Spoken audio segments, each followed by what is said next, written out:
Hi everyone, welcome to Dean's Chat, where we discuss all things podiatric medicine. My name is Dr. Jeffrey Jensen, Dean of the Arizona College of Podiatric Medicine and host of the show. As promised, we bring leaders in the podiatric profession to Dean's Chat, and this week is no exception. My guest today needs no introduction. He is a professor of surgery and vice president for academic affairs and the dean at the New York College of Podiatric Medicine. Welcome to Dean's Chat, Dr. Trepal. Thank you, Jeff. This is a pleasure. Thank you so much for inviting me to it. Not a problem at all. And you know, Mike, in concert with the fireside chat and Dean's Chat, I was hoping we'd just go with first names. You're Mike and I'm Jeff. That works for me. All right. Mike, we got a lot of ground to cover today, but I just wanted to start, if you don't mind, just doing a little introduction about how you became the dean and maybe a little bit about your family or maybe how you were introduced to podiatric medicine. I just want to give you the floor for a couple minutes. Sure, I'd be happy to.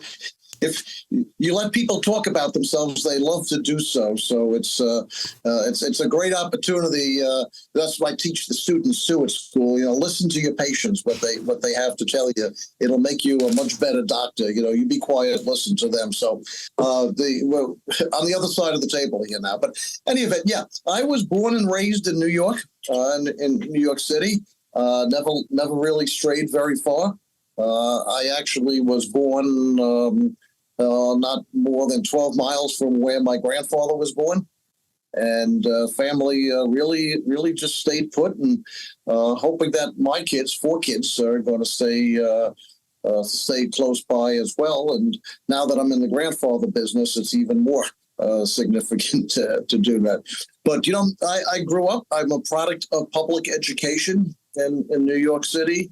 Both through secondary school and even college. I went to City University, Queens College. Entered as a pre-med major. Always knew I was interested in healthcare. I wanted to be a doctor from, I guess I could understand what I wanted to be, and entered that. Did all the pre-med things. I worked in a nursing home as an orderly during early college, and then became an EMT and a paramedic and worked on New York City ambulance for 2 or 3 years, even while I was in school, which was an interesting thing. But that's, working as a paramedic on an ambulance in Midtown Manhattan was an eye-opening event. It really taught me a lot about medicine, about how to deal with patients, and was exposed to so much of good things and so much of the bad things on it. So that just furthered my resolve to get into medicine. And I went the classic pre-med route. In the time that I was applying, it was extremely competitive to get into medical school on it. And back then, I guess, with the kids, the offspring of baby boomers, so there was a blip in the demographics of people my age applying to medical school. We see those blips every now and then, and we're seeing a negative blip right now, and I'm sure we'll talk about recruitment later on. But at that time, it was a big blip in the upward direction, so there were a lot of people applying.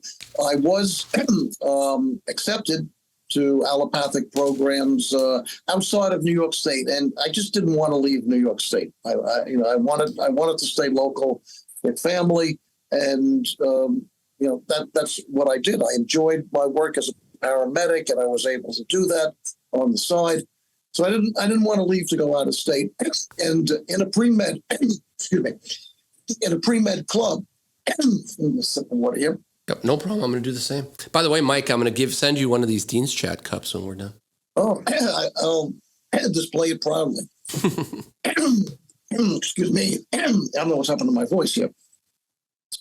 But in one of those pre-med clubs, a local podiatrist, and I wish to this day I knew who it was, but he came to the club and he talked about podiatry and podiatric medicine, and it really impressed me. And based upon that one individual, I applied and was accepted and went to the New York College of Podiatric Medicine, and did really well. I was I'm not trying to be braggadocious or anything, but graduated at the very top of the class.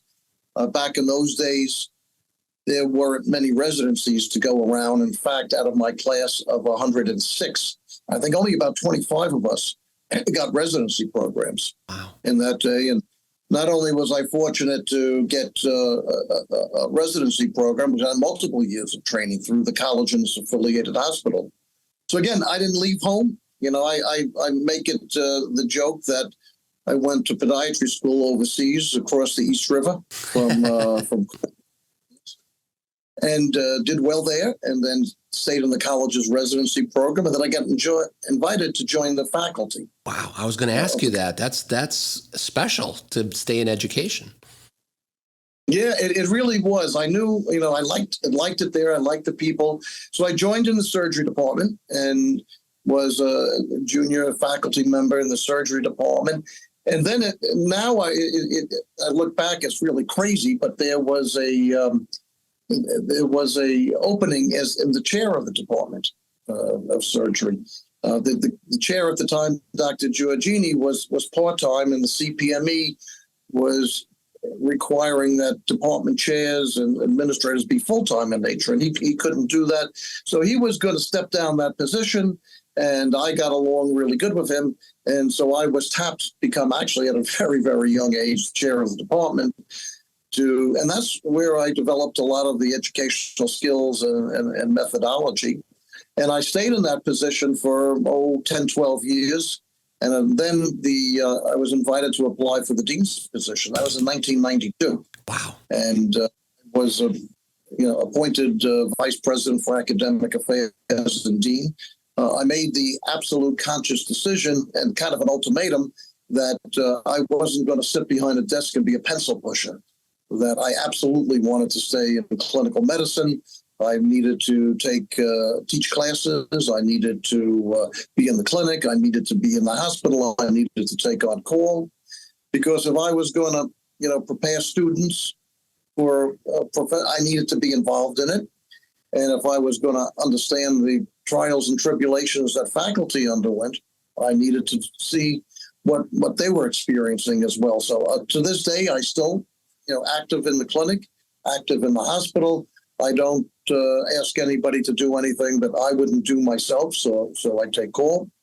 And so it's been a nice run. I mean, it's the average tenure of a dean is not that long in medicine. It isn't. And and I'm going on, I guess, 31 years in the position. So wow. It's kind of hard to believe, but it seems like yesterday. I still wake up every morning, wanting to be there. I'm not bored. I'm not. The challenges are a little bit different than they may have been 30 years ago, but that's okay. And along the way, it gives you the opportunity to be involved in so many other things. I served ABPS. I was a member of their board. I chaired the exam committee for ABPS for many, many years. On that, I served on many ACFIS committees, various APMA committees, certainly through the AACPM on their board and different committees. Member of the CPME for many years, chaired the accreditation committee, and then went on and became chair of the CPME for 2 years. So it's been fun. It really has, and it remains fun. So I look forward to doing it for many, many more years. And on the side of that, I serve as a residency director for the SUNY Downstate program and have small private practice. So every day is chock full. You're the epitome of having a lot of balls in the air there, Mike. You know what? If you want, you're a dean, Jeff. If you want something done, go to the busiest person. All the time. All the time, every time. You bet.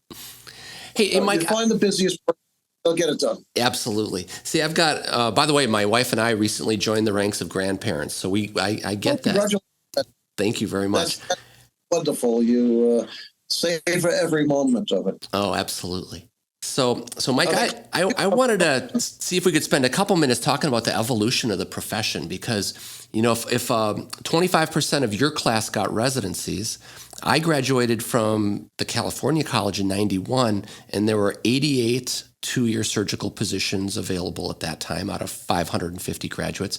And today, every graduate gets a 3-year medicine and surgical training program. And you've been involved in the politics of the profession, and you've really molded a lot of what's happened in our profession. Can you share some of the highlights of that evolution? It happened on the shoulders of a lot of giants that preceded us and people that are our contemporaries and people that follow us. It wasn't by serendipity. It wasn't by some magic. It wasn't, for some, it was being in the right spot at the right time. But basically, it was proving who we are, what we do, and outcomes on it. You earn the respect. It's not something you can demand. It's not something that just falls out of the sky.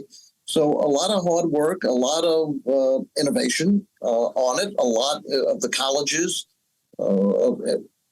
enhancing their curriculum, the availability of a lot of people not in the college who actually on the street, working podiatrists who went into the hospitals and developed these residencies. Yep. They gained privileges at the hospital. They showed what they could do. Other members of the medical staff saw their capabilities and granted them the privileges, and then started the residency programs. Along with that, the funding, the inclusion of podiatry and recognition under Medicare as a podiatrist, as being a physician, helped considerably. That podiatric residencies were reimbursed at the same rate. So hospitals found that it made economic sense to have this, that it made good patient care, that it increased the bottom line to do that. Back in the day when I was a resident, we admitted a single hammertoe for a couple of days stay. Right. If you had bilateral bunions, you were in the hospital for 2 weeks on that. You had your sutures removed before you were discharged. And so there's not only an evolution in podiatric medicine, an evolution in medicine as a whole. When I had my first child, who's now 40, my wife stayed in the hospital for, I think, 5 days for childbirth, uncomplicated childbirth. Now, when my daughter just gave birth, she was out in not even 24 hours. So there is dramatic changes in healthcare and healthcare provision that we're still seeing. I mean, a lot of challenges there, but certainly changes. Oh, there's no doubt. So, Mike, when I became a dean in 2010, I've always appreciated your advice and sage advice. And one of the things you told me was a couple things for success of students. But one thing was, Jeff, admissions is everything. You got to bring in good students that can handle the workload, and then they'll become good residents, et cetera. I love your leadership style, and I love how direct you are. Where'd you learn your leadership style? Some of it's by trial and error.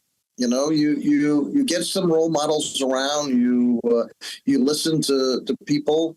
Like I started off and said that I think the best skill is to be a good listener. To what the people say. We know what we know. I don't need to pontificate. I'm enjoying this forum right here now. But listen to people, ask questions. I love to ask questions of people. I don't care what the subject matter is. A neighbor and a good friend of mine is a vice president of a major restaurant chain, and I'll ask him about how the kitchens work in it. I have another neighbor who is a big executive for Starbucks. I'll ask about what happens in Starbucks and how they hire people and how they determine how they do their evaluations. I have 2 son-in-laws that are attorneys. I asked about law school and the legal process and how they determine what type of cases to take. So, my advice to students and anyone else who listen is be a good listener. Listen to other people and learn from them. I think that's great advice. And I think you're right. The human condition lends itself to crossing across all different pathways, whether you're working at Starbucks or you're an attorney or you're an administrator at a school or college of podiatric medicine. So that's wonderful advice. Mike, if I were to ask you who your mentors were within the profession that kind of paved the way for us, who would you say? Well, locally at the school, there were people like Ren Giorgini, who's no longer with us. The president at the time, Duke Dakotas, was a very wise man. He would give a lot of advice. I mean, he would sit me down and he would tell me a story like, Mike, in a small town, one lawyer will starve, two will never starve. Right. And little tidbits and vignettes of information like that. On the academic side, people in the surgery department who were ahead of me, the late Anthony Hernandez, John Haber, also late John Haber, Richie Schachter, who I enjoyed being with out in Denver last week at the case review for ABFAS. Tom DeLauro, who was the dean back then, were all people that I listened to and learned a lot from. Within the profession, I was lucky enough to strike up some type of relationship with Dalton McLamry, and actually invited him, and he came to the college, which was like unheard of back then, to get him to come up and lecture to it. Jim Ganley was another mentor. People I respect. Alan Jacobs, Sure. Profession is somebody who I listen intently to. So that we got a lot of brains and good-hearted people in here, and and also sometimes you on the negative side you see people that you say I don't want to be like them. Right. I Absolutely. don't. So it works on both sides. There's people you want to emulate in the positive, and there's people that I say that's not a role model that I aspire to be. Absolutely. So I'd like to touch base on your service to the profession. You touched on it a little bit, but you've really had a significant impact in so many areas. Talk about your work with the CPME, and I'm asking you specifically because I know that when you were with the accreditation body, you helped me tremendously over the years. And in fact, if it wasn't for your help, I'm not so sure we'd be the Arizona College of Podiatric Medicine right now. So you really put the profession first, and I've always admired that, Mike. Thank you. Well, yeah, because a rising tide raises all boats. When one doesn't do good, the downside is the other. I mean, I don't think it helps the profession to see anybody suffer, and I think that's what professionalism and collegiality is all about. As I tell the students, your vocation is your avocation. Yep. You're learning to be a podiatrist. You're not learning to be a computer scientist where you can go work for Delta Airlines and do computer work. And if that doesn't work, you go to Pepsi Cola or Coca-Cola. And if that doesn't work, you go work for the Washington Post. It's what we are is who we are, and it embodies our life skill. So yeah, and on accreditation, CPME and accreditation can get a bad rap as being the big bad police who come in and just want to shut up a program and close it down. My philosophy is that there's two components to accreditation. One is regulation. You have to have standards, and you need to ensure that there are standards. The profession needs that, for sure. And the second is consultation. You need to be consultative to help people achieve the standards where they are going to be held to meet. And I think that's an important part that I tried to do during my tenure in the accreditation committee, and also as overall chair when the CPME oversees not only colleges but residency programs and fellowships and certifying boards and CME programs and CME providers. So it's a big. The advantage of being CPME chair is you get to see every bit of our profession. You get to see what really happens at the colleges. You get to see what really happens in residency training. You get to see what really happens at the certifying board level with all the data that's at your fingertips and all the reports that you come. You get to see what really happens in CME programs and how they're put together and the finances behind them. And so it really has been a tremendously experience for me to learn and to really learn about our profession in a way that the average person can't see. I concur. It's interesting because, CPME's role is to, make sure that we have standards and we meet all those standards, but they make us better, right? They have the expectations and everybody's better for it, and they do a great job. I think so. I think everybody is indeed. When it's like when the Joint Commission comes into a hospital or the health department comes in for an inspection, sometimes they're overzealous and sometimes they have the appearance of just being the police coming in to find something wrong. But it's whatever the regulator is, there needs to be a kind of a velvet coated brick approach that you enforce the rules, but you do so in a way to make it better. That's a new one for me. Velvet coated brick. I like that. It's like a firm pillow, but soft. I actually heard that's not mine. I didn't make that up.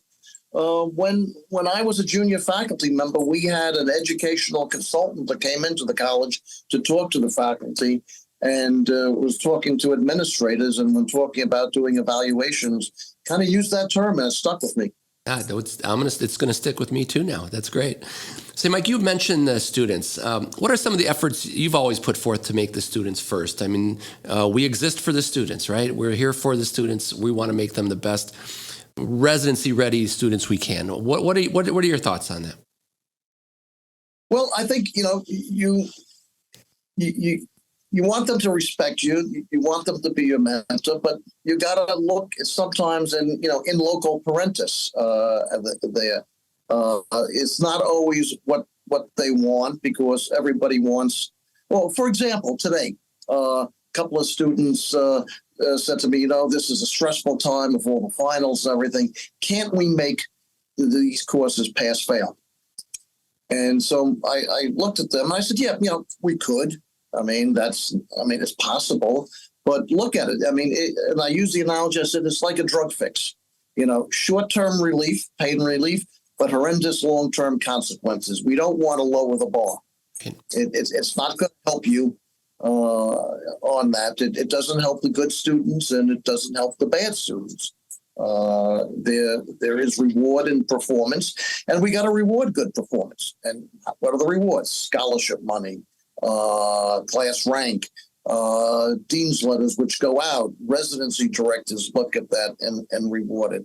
So, we maintain high standards, treat everybody fairly on that. There's no favoritism, there's no cut special deals. So it's state what the rules are, deliver the curriculum, treat everybody fairly, and no surprises. Yep.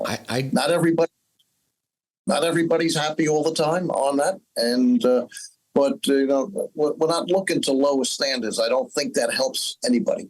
You and I are in the same. Least of all, yeah, we're on the same boat on that. Sorry. Yeah. No, least of all the students who you lower the standards for, because it's fool's paradise. Exactly. So, Mike, it's interesting because during COVID, many schools went to pass-fail, and at home, and schedules were altered, and I think we're seeing some of the downstream unintended consequences from that. So I agree with you. There's a whole lot of benefit to having a merit system for sure. Yeah, I was never a fan of study from home and work from home, and we pretty much returned our faculty to on-site boots on the ground pretty rapidly. There was a period of time where the state mandated we had to shut down. We had no choice in that situation. But as soon as the option was, we required people back on campus. It wasn't an option to work from home, whether you were a faculty member, whether you were a secretary, whether you were in the accounting department, whatever. We wanted you back on time. We had for more than a year. You had classes of students who came, in a situation who were interviewed remotely by Zoom, were accepted remotely, and spent the whole year studying with an iPad or a laptop on a studio apartment on their couch, and not setting foot in campus for a whole year. Brutal. Just about that, how, and it's not the NYCPM, it happened everywhere. Yep. Students coming in as sophomores without ever setting foot on the campus and not knowing it, not meeting a classmate. And, that certainly has long-standing detrimental effects. I mean, fortunately, it looks like we're behind us, and I hope we just never have to return to those days. Yeah, me too. I thought it was great the way the profession came together, especially when you were talking about fourth-year students on rotation. They had to stay home. They're trying to learn virtually, or the residencies. Everything was kind of put on hold, elective cases. So I thought the profession responded very well to COVID. I'm very proud of the profession.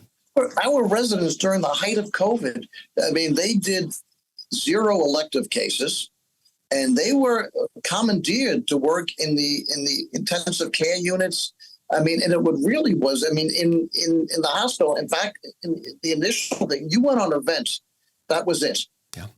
You didn't understand, how to manage really acute respiratory syndromes on that, and our residents were suddenly in the ICU managing these vent patients and doing intubations and the psychological where they would come. One resident said to me, "I had 7 of my patients die today." Wow. On it, and it was just horrific. Of course, they did emergency trauma and emergency diabetic foot, but that was. Horrific experience for them. Oh, for sure. Hopefully we don't return to those times anytime soon. Mike, one of the challenges in our profession right now is the applicant pool, and you and I have discussed this in the past. And some words of wisdom you gave me again years ago was the students need 3 things to be successful. They need the brain power, they need the passion, and they need to be free of distractions. And I've quoted that many times, Mike. I mean, that's it. I use that all the time. And I tell that when I interview an applicant. I say, look, if you could be the brightest person in the world, you could be a Mensa, leader. If you don't want to take care of feet, then, it ain't going to work. And you can be the brightest person and you can be motivated. But if you have health issues, if you have family issues, if your relationships are tanking, like I mentioned, some of our students who get into trouble because of the distractions that they face, it isn't going to work. And then conversely, you don't have to be the brightest bulb on the tree. I mean, you can have, and we see it, students that we take a risk on. Their MCATs and their GPAs may not be ideally what we're looking for, but they somehow along the way have developed a passion for podiatric medicine, and they become superb doctors. It's incredible. It's incredible. You see that all the time, and I'm very proud of them, and they work hard, and I think we've got such a great profession, Mike. It's really sometimes painful to look at a decrease year after year in applicants, 40% down in a few years. I think we can turn that around now that we're out of COVID, because the shadowing opportunity is so important, and that really got shut down for a couple of years. Well, when you started and you asked me how I got into podiatry, and I said a positive experience, I read just about every application in the personal essay that people apply to. I wish there weren't so many more applications. I didn't have time to read them all. Right. But the decreased number that we're getting, I can. And almost always there is a positive interaction with the podiatrist. Even for them, they had a sports injury and they were treated, but they broke a bone, they tore a tendon, they were treated by a podiatrist, or they had a family member, a mother, a father, a grandfather, frequently a diabetic who came under the care of a podiatrist who saved a limb, or helped save a life, or they shadowed a podiatrist. They were referred to someone to shadow, like me. I mean, I never went as a patient to a pediatrist, but that positive interaction that time was what brought me into it. So that's really, really important. And that's where I think our profession is lacking, in that, we need the 18 and 19,000 podiatrists that we have. if every podiatrist recruited one student, that's it. In the course of a year, we come across thousands and thousands of patients. We see friends, relatives in country clubs and churches and synagogues and in the street. You meet somebody in the dry cleaners, whatever. And to talk up the profession and just generate, the interest there and make the referral to our colleges. All our colleges have recruitment staff that will, given a lead, we'll go out and we'll help a student complete an application and let them know what the requirements are to make a successful application. But we really need the grassroots profession to get out there and to mentor and to go back to their alma maters and to talk up the profession. I think a collaborative effort is in order, right? I mean, we are all back from COVID now. We can get out there. We can interface with colleges. We can interface with the advisors. We can lock down some really tremendous doctors in the vicinity of universities to be the shadowing doc. It can really make it seamless for a prospective podiatry student to really get exposure to our profession. Yeah, absolutely. The times are a little bit more challenging than they may have been in the past, and I mentioned that there are blips in it. In application cycles, I think we're seeing, one of the worst ones right now, and part of it is, I think, the demographic cycle. I mean, this right now that we're in a lull, undergraduate colleges are seeing decreased enrollments as well because there's just not the bodies there, and we draw from the undergraduate universities. I mean, our low-hanging fruit is pre-med students in undergraduate universities who have declared themselves as wanting to be as physicians, podiatric physicians, some type of healthcare provider at the terminal degree level. So, but there's fewer of them out there because of the normal demographics. Number two, there's more competition in terms of alternative careers than maybe 20, 30 years ago. The physician extenders that are out there, PAs and NPs, are cutting into it a little bit that maybe they weren't around quite as much. Healthcare is changing. There's more reliance on health. I mean, I go to the doctor. My wife goes to the doctor. Many times we're seen by an NP in the office. That wasn't the case 30 years ago. No, not even close. Not even close. When I took my kids to the pediatrician, it was the pediatrician. Now, when my grandkids go, it's an NP or a PA that's working as part of the practice on it. So those paradigms have changed for sure. It's effective. But at the end of the day, when I'm doing recruiting, I'm talking to someone, said, if your goal is to get into an operating room and cut on a bone, there's only two pathways to do it: as an orthopedic surgeon or a podiatric surgeon. There are only a few professions that have an independent license to diagnose and treat medically and surgically. Everybody else has to be supervised or report to somebody else. Yes, they may have a large leeway, but it's podiatric medicine, dental medicine, osteopathic medicine, or allopathic medicine. That's it. NPs, PAs, respiratory techs, important part of healthcare. But at the end of the day, they're working under somebody else's license and under the supervision of a terminal degree licensed individual. It's almost like that's an echo chamber. We have the exact same message, there's no doubt. And also, we've been sharing the message that when you come into podiatric medicine, you know what you're going to be from day one. And that's really special because there's a lot of DOs, MDs that aren't matching.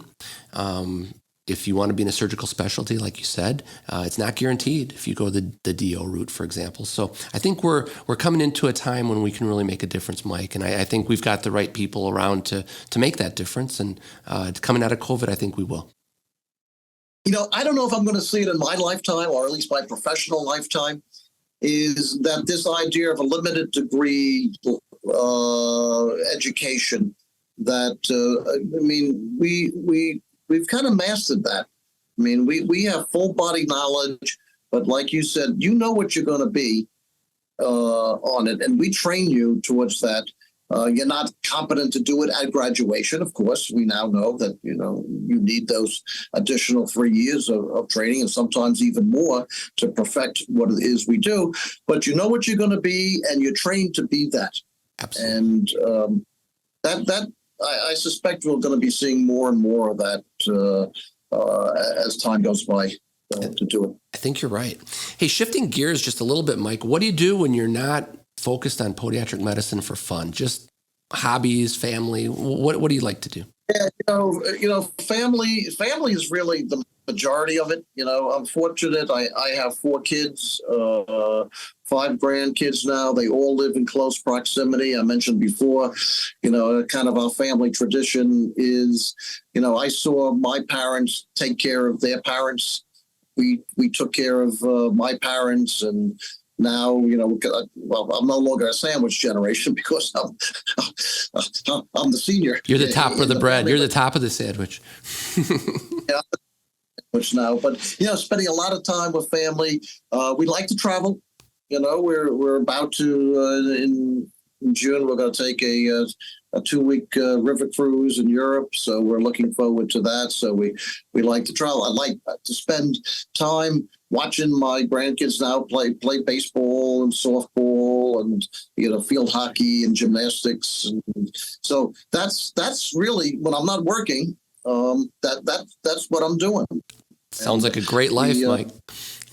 Yeah, I like living in Long Island where I do. It's a great place. I like the 4 seasons on it. In the dead of winter, I'm not too keen when it's. Although this past winter wasn't so bad, but I don't like it when it's 15 degrees out and ice storm, and I don't like it when it's 98 degrees in the summertime. But there's a lot of days in between that you get a night like today. I'm just looking out the window now, beautiful blue sky and 70 degrees and no humidity. So I like where I am, and I have no intention to leave. I'm not looking to sell the house and go find a senior community and some retirement community. That's not my style. People ask when you're going to retire. I don't have any plans. As long as I get up and enjoy what I'm doing, I'm still going to keep doing it. That's fabulous. And Mike, on behalf of the profession, we are so grateful for all you've done for the profession. Thank you. There's no doubt about that. Well, you've certainly done your job too to contribute to it. I mean, we know each other from the meetings and everything else, and you've always been a voice of reason and I think well thought out, and not impetuous, and looking at all the sides and trying to get at a reasonable solution. So I commend you for what you do, and just doing these Dean's chats as well is a remarkable contribution to the society and to the profession. I know you're doing it in your own expense and your own time and your own effort, and that's really what I would consider above and beyond the call of duty. Well, thanks, Mike. The truth of the matter is I've got lots of help here, and then my main job is to bring in great guests like you, so my job's easy, no problem. Well, Mike, we're running out of time. Are there any last words you'd like to say about the profession or to prospective students? I think just to prospective students. I mean, this is a great profession. You earn the respect of a physician, and you really do good work, and you heal people, you comfort people. You can make a good living out of it. You can enjoy life and family. That's not to say it's a guarantee. There's no guarantees in life. No profession. I mean, there are lawyers who are starving, and there are allopathic physicians that are one step off of food stamps too, and that's not the norm. That's not the mean of it. We have in our profession, not everybody, but the vast majority, the overwhelming vast majority in our profession are leading good, solid, productive lives. And I say, people say, would you do it over again? And I have a set answer. Maybe you'll quote this too. I say, not only would I do it over again, I wish I could. Oh, I like that. I like that. I would do it over again in a heartbeat, Mike. Podiatric medicine and the field has just been phenomenal to me. I've had the opportunity to work with such wonderful people, and I couldn't have written a better script if I wrote it now. So I'm very pleased. So I agree with you 100%. Also the position, gives you the opportunity to interact. At graduation next week, we have a former governor, Patterson, going out to dinner with him the night before, and gives me the ability to interact with hospital CEOs and insurance executives and politicians, and so it's really been a great run. I've been fortunate. It's just absolutely been wonderful and exciting, and every day is new excitement. Absolutely, and you get to mentor the next generation of podiatrists. And when I became dean, I know we're running short here, time, but when I became dean, I went over to the then dean of a major Ivy League medical school in town, and I said to him, I said, "Look, I'm suddenly dean. Is there a book on how to be a dean? I mean, what does a dean do?" And he took off his glasses, he stared me in the eye, and he said, "Whatever it takes." I like that. And I said, "Huh? What do you mean?" He says, "Well, some days you're an accountant, some days you're an educator, some days you're a lawyer, some days you're a HR person, some days you're a psychiatrist, some days, you're a surgeon." He says, "Whatever it is you're going to do, you're going to worry about a leaking roof, you're going to worry about a student in distress, you're going to worry about budget, and he was right. Well done. Well said. I agree with you 100%. All right. Well, thanks again, Mike. Thanks for joining me. Thanks for carving out time. I know you're super busy. Oh, it was a pleasure. And I don't know where the time went, but well, we've been going for a while. So I appreciate it. And to all our listeners out there, you take care. Thanks, Mike. And to all our listeners out there, thank you so much for joining us on Dean's Chat. We will continue to talk all things podiatric medicine, and we'll continue to bring the leaders in our profession to the show. And again, if you get a chance, please on YouTube, subscribe. If you're on Spotify or Apple Podcasts, please give us a 5-star rating. And until next week, cheers.